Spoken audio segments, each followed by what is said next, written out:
Namaku Rara. Sudah hampir 8 tahun aku bekerja sebagai perias jenazah di sebuah rumah duka kecil di kota kami. Banyak orang merasa pekerjaanku menyeramkan, tapi bagiku ini adalah bentuk penghormatan terakhir untuk seseorang sebelum mereka benar-benar pergi. Setiap hari biasanya berjalan tenang. Aku membersihkan ruang rias, menyiapkan perlengkapan, lalu merias wajah-wajah yang tak lagi bisa berbicara. Anehnya, justru di ruangan sunyi itu aku sering merasa damai. Malam itu seharusnya tidak berbeda. Hujan turun perlahan di luar jendela ketika aku hampir selesai membereskan meja rias. Jam dinding menunjukkan hampir pukul 10 malam ketika pintu depan rumah duka terbuka.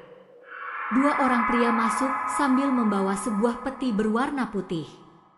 "Ada jenazah baru," kata salah satu dari mereka pelan. Aku mengangguk dan membantu membuka penutup peti. Saat kain penutup wajahnya disingkap, aku langsung menyadari sesuatu yang tidak biasa. Perempuan itu masih mengenakan gaun pengantin. Rambutnya panjang dan rapi, seolah baru saja dipersiapkan untuk sebuah hari bahagia yang tak pernah terjadi. "Besok pagi akan dimakamkan," ujar pria itu. Keluarganya ingin dia terlihat cantik, seperti seorang pengantin. Aku menatap wajah perempuan itu beberapa detik lebih lama dari biasanya. Entah kenapa, malam itu ruang rias terasa jauh lebih dingin. Dan aku belum tahu bahwa malam itu akan menjadi awal dari sesuatu yang tidak akan pernah kulupakan. Aku menarik napas pelan, mencoba menenangkan diri sebelum mulai bekerja. Ruang rias kembali sunyi setelah kedua pria tadi keluar. Hanya ada suara hujan yang jatuh di atap dan jam dinding yang berdetak perlahan. Aku mendekat ke meja rias. Lampu putih di atas cermin menyala terang, memantulkan wajah pengantin yang terbaring tenang di depanku. Gaun putihnya masih rapi, seolah ia benar-benar sedang menunggu hari bahagianya. Aku mulai bekerja seperti biasa. Pertama, aku merapikan rambutnya yang panjang. Rambut hitam itu halus dan lembut, jatuh di bahunya dengan anggun.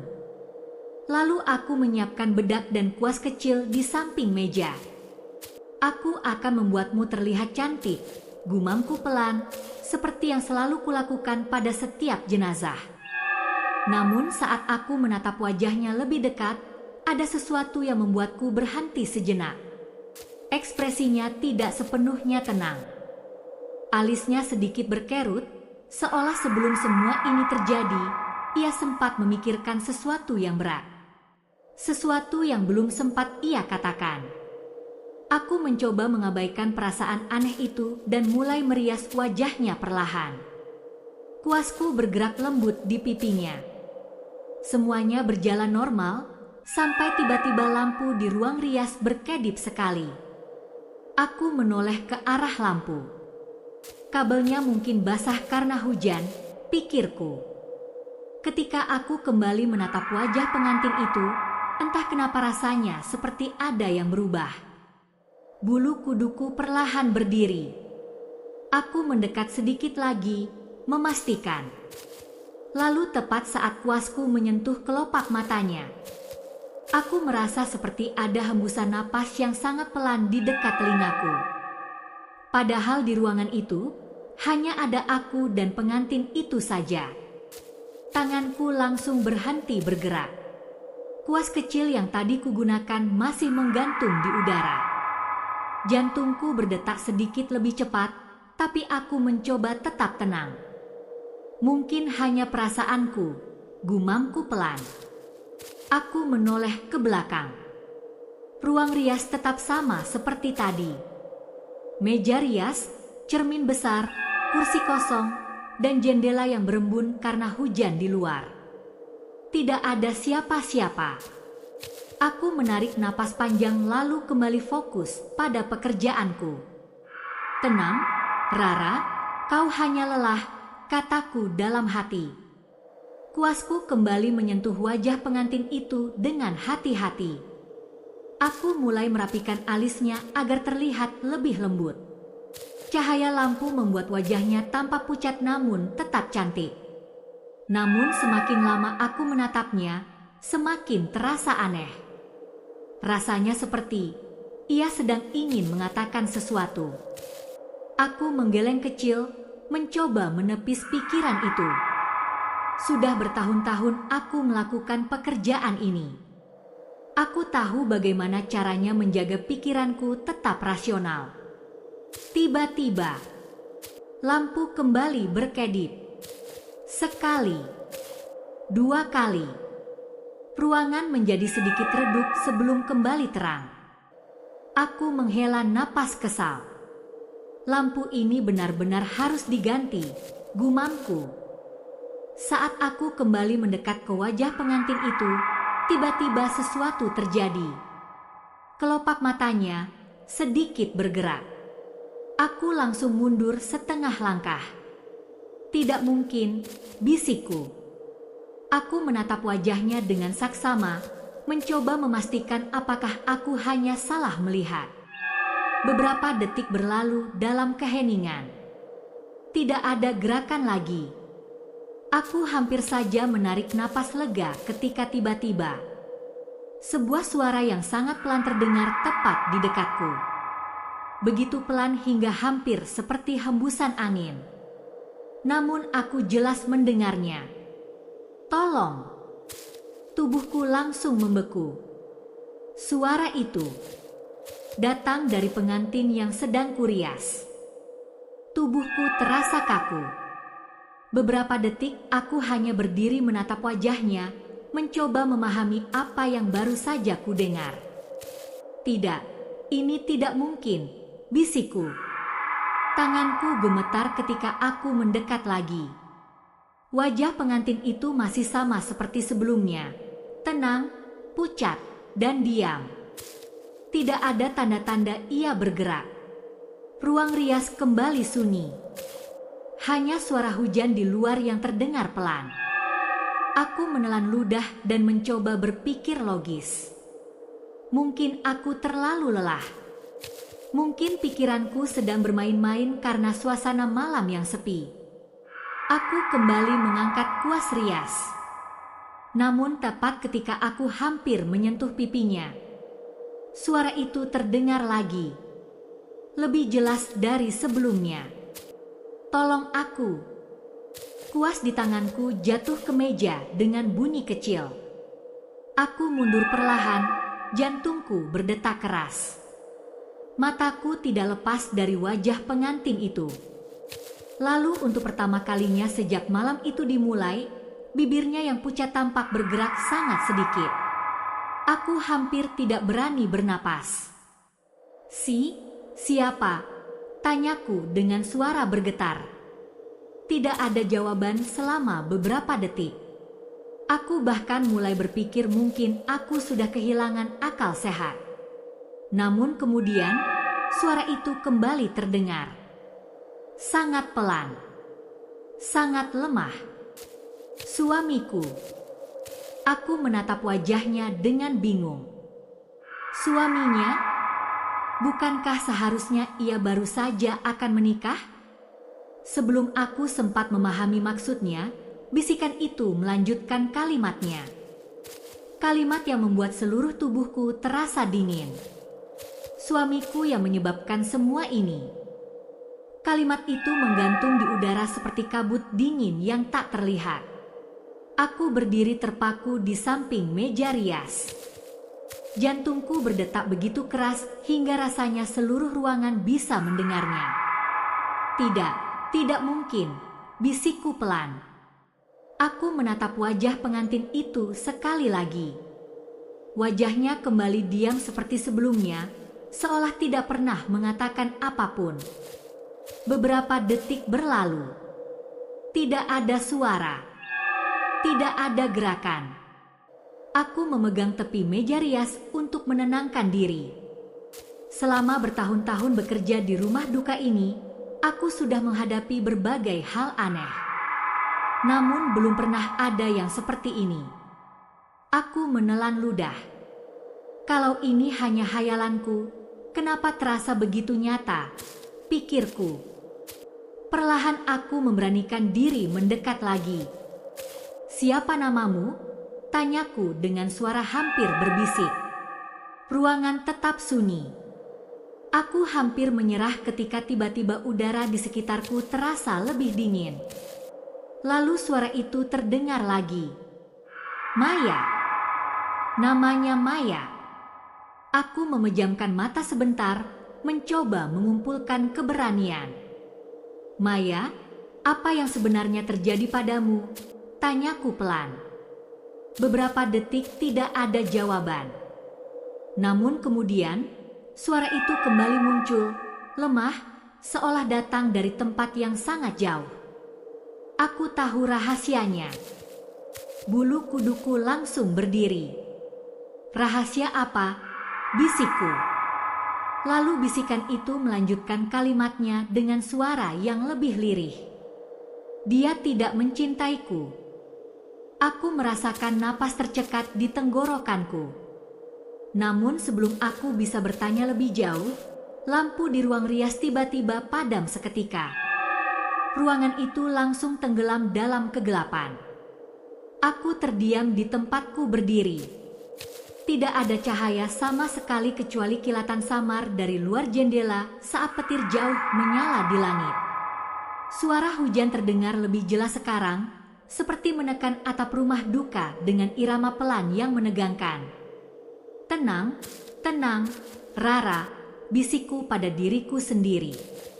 Tanganku meraba-raba meja, mencoba mencari senter kecil yang biasanya kusimpan di laci. Jari-jariku akhirnya menemukan gagangnya. Klik. Sinar senter menyala, memotong kegelapan ruangan.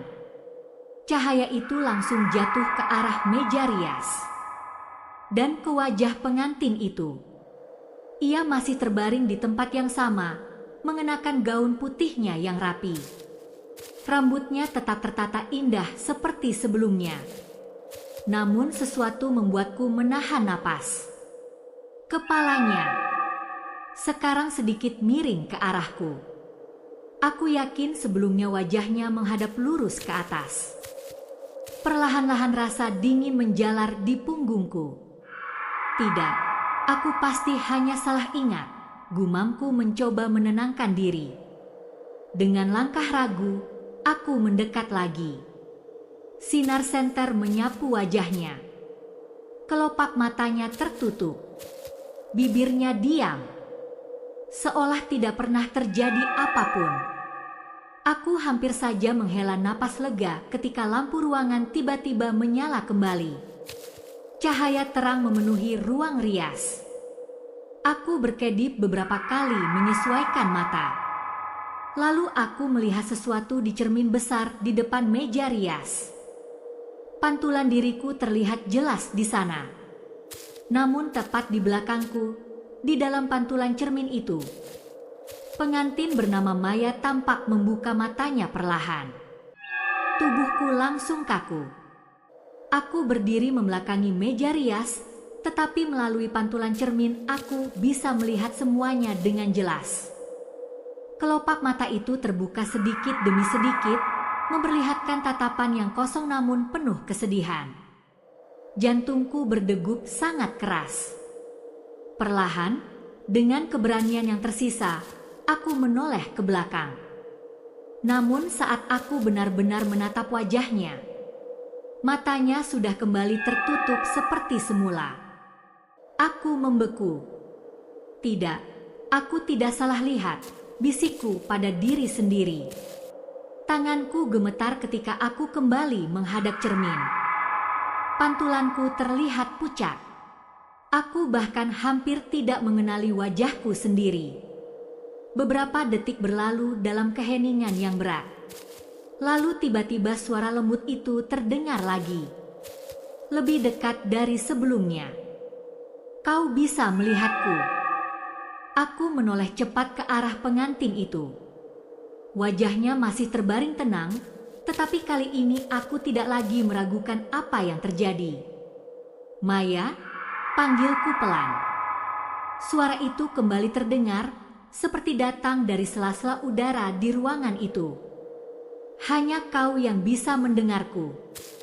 Bulu kuduku berdiri. Kenapa aku? Tanyaku dengan napas tertahan. Beberapa saat tidak ada jawaban. Namun kemudian bisikan itu kembali datang, membawa perasaan sedih yang sulit dijelaskan. Karena kau yang terakhir melihatku. Aku mencoba menelan rasa takutku. Kalau begitu, apa yang kau inginkan dariku? Tanyaku. Ruangan menjadi sangat sunyi. Lalu suara Maya menjawab dengan satu permintaan yang membuatku tidak bisa berpaling lagi. Temukan kebenaran tentang suamiku. Kata-kata itu membuatku terdiam lama. Tanganku masih bertumpu di tepi meja rias, sementara pikiranku dipenuhi berbagai pertanyaan. Aku bukan siapa-siapa, kataku pelan. Aku hanya perias jenazah. Tidak ada jawaban selama beberapa detik. Namun udara di ruangan itu kembali terasa dingin, seolah kehadiran Maya masih ada di sekitarku. Kau bisa membantuku. Bisikan itu terdengar lagi, lembut namun penuh harapan. Aku menatap wajahnya dengan ragu. Perempuan ini seharusnya sedang bersiap untuk hari paling bahagia dalam hidupnya. Gaun putih yang ia kenakan menjadi bukti bahwa sesuatu yang indah pernah direncanakan untuknya. Lalu semuanya berubah. Maya, bisikku pelan, apa yang sebenarnya terjadi malam itu? Beberapa detik ruangan tetap sunyi. Kemudian, seperti potongan ingatan yang sangat jauh, suara Maya kembali terdengar. Aku menemukan sesuatu. Apa? Di ponselnya. Aku menelan ludah. Ponsel suamimu? Tidak ada jawaban langsung. Namun beberapa saat kemudian bisikan itu kembali muncul. Pesan dari seseorang yang dulu pernah bersamanya. Perasaanku mulai tidak nyaman. Maksudmu, mantannya? Tanyaku hati-hati. Udara di ruang rias terasa semakin berat. Lalu Maya berbisik lagi, kali ini dengan suara yang dipenuhi kesedihan.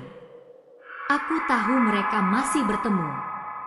Aku menatap wajahnya dengan perasaan campur aduk. Dan kau ingin membatalkan pernikahan itu? Tanyaku. Beberapa detik berlalu. Kemudian jawabannya datang. Aku ingin mengatakan yang sebenarnya pada semua orang. Aku hampir saja menanyakan sesuatu lagi ketika tiba-tiba pintu rumah duka berbunyi terbuka dari luar. Suara langkah kaki terdengar mendekat menuju ruang rias. Dan dari balik pintu, seseorang berkata pelan, "Permisi, aku suaminya Maya. Aku ingin melihatnya sebentar."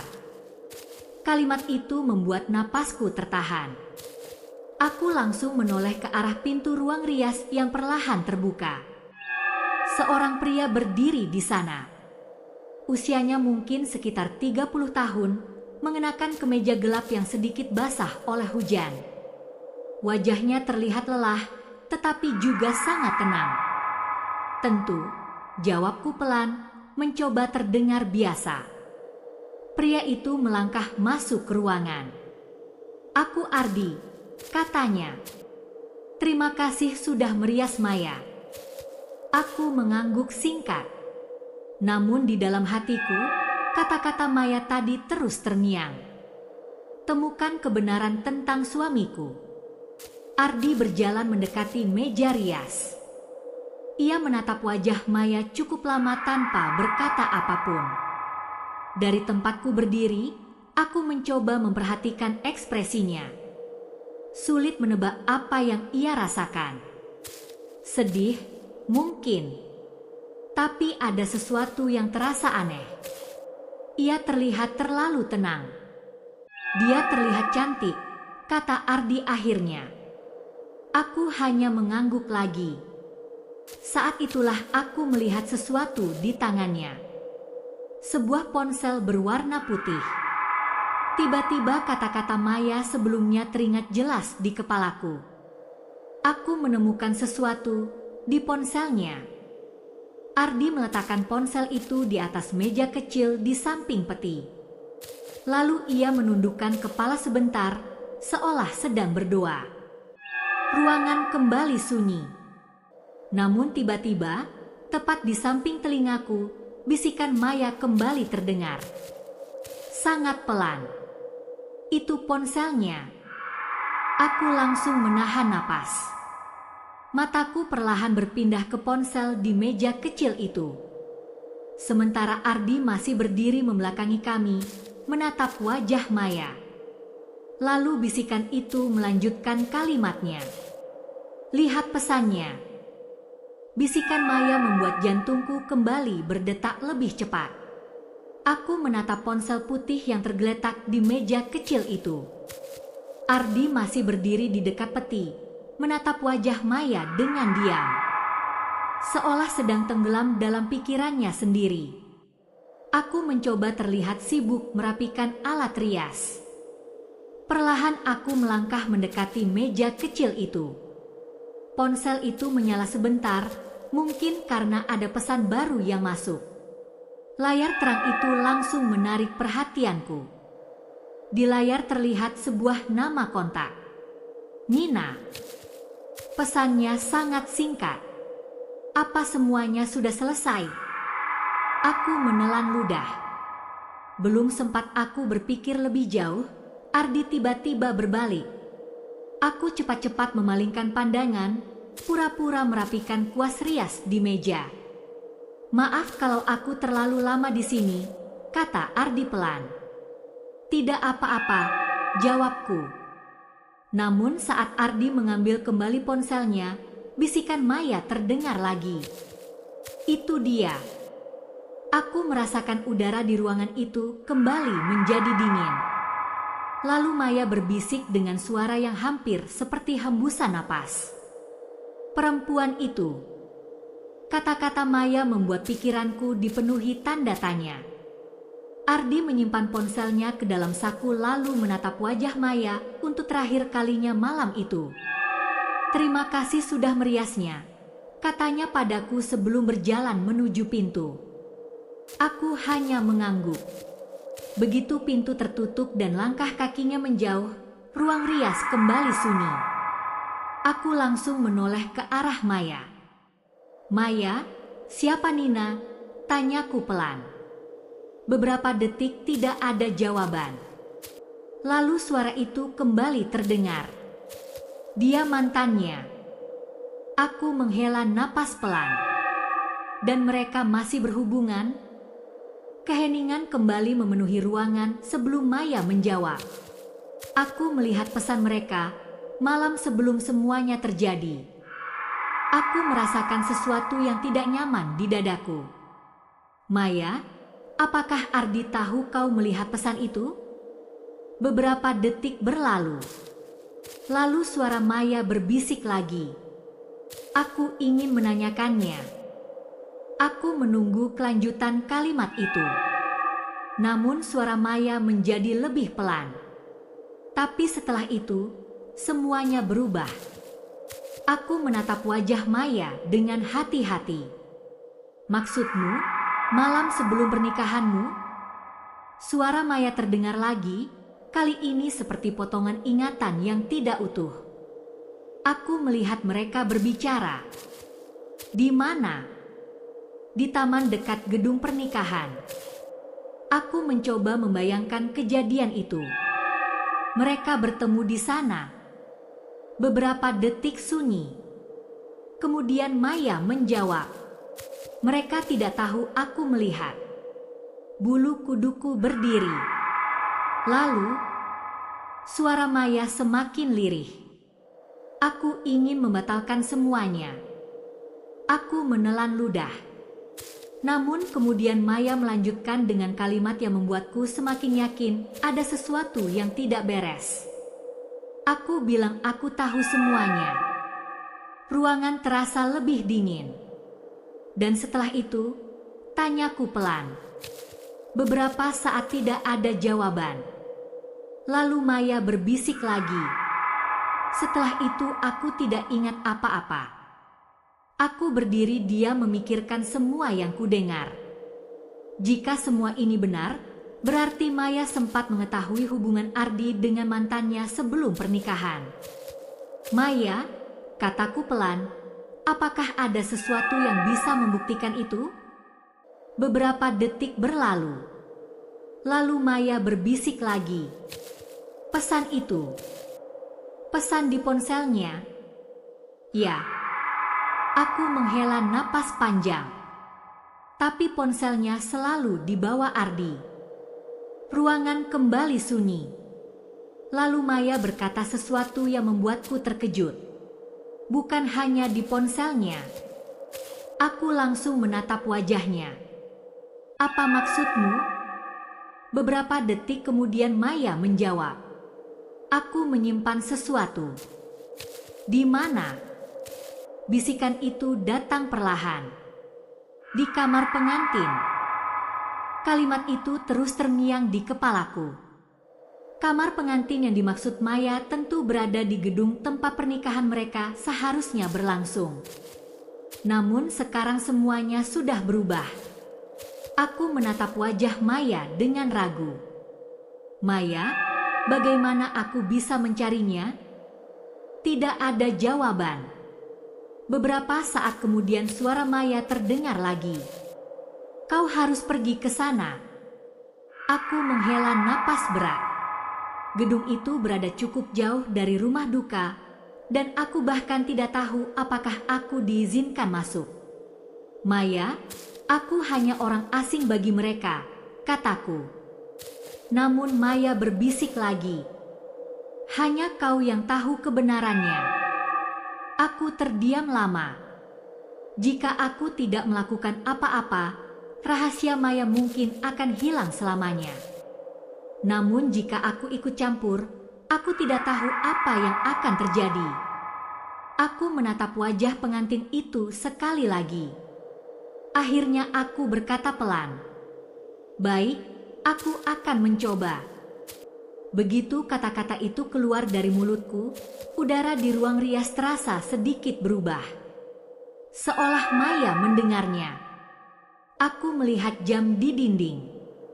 Sudah lewat tengah malam. Namun entah kenapa aku merasa tidak bisa menunggu sampai besok. Aku merapikan alat rias dengan cepat lalu menutup peti Maya dengan hati-hati. Maya, bisikku pelan, aku akan kembali. Tidak ada jawaban. Namun untuk pertama kalinya sejak malam itu dimulai, ruangan terasa sedikit lebih hangat. Beberapa menit kemudian aku keluar dari rumah duka dan berjalan menuju tempat parkir. Hujan sudah berhenti. Langit malam masih gelap, tetapi jalanan terlihat sepi. Aku menyalakan mesin mobilku. Tujuanku hanya satu. Gedung tempat pernikahan Maya seharusnya berlangsung. Namun saat mobilku mulai bergerak meninggalkan halaman rumah duka, aku tidak menyadari sesuatu. Dari balik jendela ruang rias yang gelap, sepasang mata lain sedang memperhatikanku pergi. Tentu saja aku tidak menyadarinya. Mobilku melaju pelan di jalan yang masih basah oleh hujan. Lampu jalan memantul di aspal, membuat kota kecil itu terlihat sepi dan asing. Beberapa menit kemudian aku sampai di gedung tempat pernikahan Maya seharusnya berlangsung. Bangunan itu masih dihias sederhana dengan kain putih dan bunga yang mulai layu. Lampu di dalamnya redup, seolah tempat itu belum benar-benar menerima kenyataan bahwa pesta yang direncanakan tidak pernah terjadi. Aku keluar dari mobil dengan hati berdebar. Pintu depan ternyata tidak terkunci. Perlahan aku masuk. Ruang utama gedung itu kosong. Kursi-kursi masih tersusun rapi menghadap pelaminan yang belum sempat digunakan. Aku menelan ludah. Kamar pengantin, gumamku. Di ujung lorong kecil di samping panggung, aku melihat sebuah pintu dengan tulisan kecil. Ruang persiapan pengantin. Tanganku terasa dingin ketika memutar gagang pintu. Klik. Pintu terbuka perlahan. Di dalamnya ada meja rias besar, cermin, dan beberapa kotak perlengkapan pernikahan yang belum sempat dibereskan. Aku melangkah masuk sambil mengingat kata-kata Maya. Aku menyimpan sesuatu. Mataku mulai menyapu seluruh ruangan. Laci meja rias, kotak perhiasan, tas kecil di kursi. Namun saat aku membuka laci paling bawah meja rias, aku menemukan sebuah amplop kecil berwarna krem. Tanganku gemetar saat mengambilnya. Di bagian depan amplop itu tertulis satu kalimat pendek. Jika sesuatu terjadi padaku. Aku menatap tulisan itu beberapa detik. Tulisan tangannya halus dan rapi. Aku yakin itu milik Maya. Dengan napas tertahan, aku membuka amplop itu. Di dalamnya ada beberapa lembar kertas kecil. Bukan surat panjang, melainkan cetak layar pesan ponsel. Pesan antara Ardi dan seseorang bernama Nina. Aku membaca baris demi baris dengan jantung berdebar. Isi pesannya membuat semuanya mulai jelas. Mereka memang masih sering berbicara. Bahkan ada satu pesan yang tertulis malam sebelum pernikahan. Aku tidak pernah berhenti memikirkanmu. Di bawahnya ada balasan. Kalau saja semuanya tidak terlambat. Tanganku gemetar memegang kertas itu. Lalu di bagian paling belakang ada secari kertas lain. Tulisan tangan Maya. Aku membacanya perlahan. Jika seseorang menemukan ini, berarti aku tidak sempat mengatakan yang sebenarnya. Aku hanya ingin kejujuran. Tidak ada yang seharusnya memulai hidup baru dengan kebohongan. Aku terdiam lama. Air mataku hampir jatuh. Maya tidak menulis tentang balas dendam. Ia hanya ingin kebenaran. Tiba-tiba lampu di kamar itu berkedip pelan.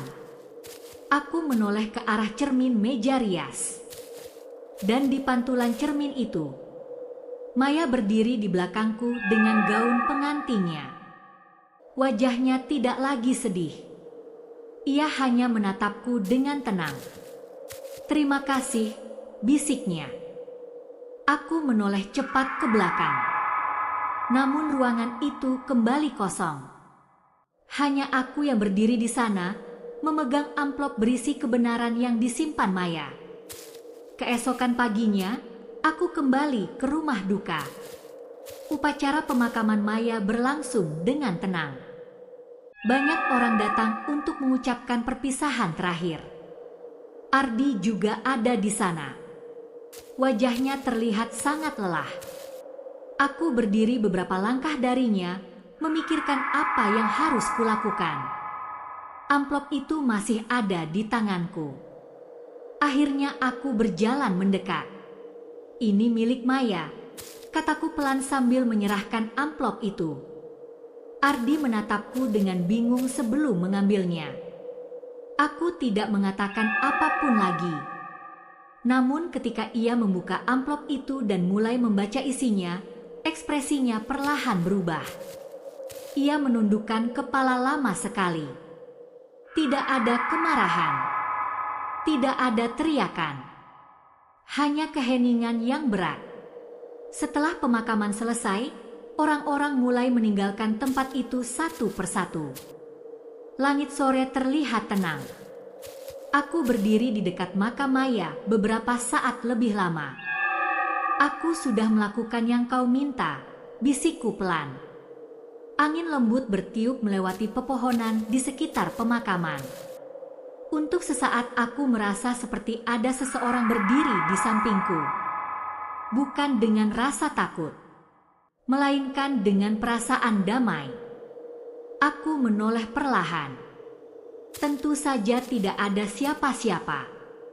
Namun di dalam hatiku aku tahu, Maya akhirnya bisa pergi dengan tenang. Beberapa minggu telah berlalu sejak malam itu. Rumah duka kembali menjalani hari-hari biasa. Aku kembali merias wajah-wajah yang akan menjalani perpisahan terakhir mereka dengan dunia. Namun malam tentang Maya tidak pernah benar-benar hilang dari ingatanku. Ia mengajarkanku sesuatu yang sangat sederhana. Kadang-kadang seseorang tidak membutuhkan balas dendam. Mereka hanya membutuhkan kebenaran untuk didengar. Setiap kali aku bekerja di ruang rias yang sunyi itu, aku selalu teringat wajah pengantin dengan gaun putih yang pernah berbisik kepadaku. Dan sejak malam itu, aku selalu percaya satu hal, bahwa bahkan setelah seseorang pergi, kadang-kadang suara mereka masih bisa menemukan jalan untuk didengar. Beberapa hari setelah pemakaman Maya, hidupku kembali berjalan seperti biasa di rumah duka. Aku mencoba melupakan semua kejadian aneh malam itu, meskipun bayangan wajah Maya masih sering muncul dalam pikiranku. Namun suatu pagi, ketika aku sedang membersihkan meja rias, suara berita dari televisi kecil di ruang tunggu menarik perhatianku. Penyiar berita itu berbicara dengan nada serius. Polisi hari ini mengamankan seorang pria berinisial A yang diduga terlibat dalam kematian calon istrinya beberapa waktu lalu.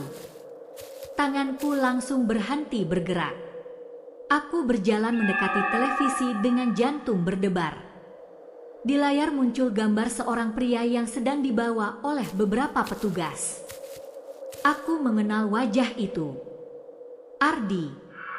Berita itu menjelaskan bahwa setelah penyelidikan lebih lanjut, polisi menemukan berbagai bukti yang menunjukkan adanya pertengkaran besar pada malam sebelum pernikahan Maya. Beberapa pesan yang tersimpan di ponsel juga memperkuat dugaan bahwa Ardi menyembunyikan hubungan dengan mantannya, dan kejadian malam itu akhirnya terungkap. Aku berdiri diam di depan televisi cukup lama. Perasaanku campur aduk. Bukan lega, bukan juga marah. Hanya perasaan tenang yang perlahan muncul. Malam itu, setelah semua pekerjaan selesai, aku kembali masuk ke ruang rias yang sunyi. Aku menatap cermin besar di depan meja rias. Untuk sesaat aku merasa seperti melihat bayangan gaun putih berdiri di belakangku. Namun ketika aku menoleh, ruangan itu tetap kosong. Aku tersenyum kecil. Sekarang semua orang sudah tahu kebenarannya. Maya, bisikku pelan. Lampu ruangan tetap menyala tenang. Dan untuk pertama kalinya sejak malam itu, ruang rias itu terasa benar-benar damai.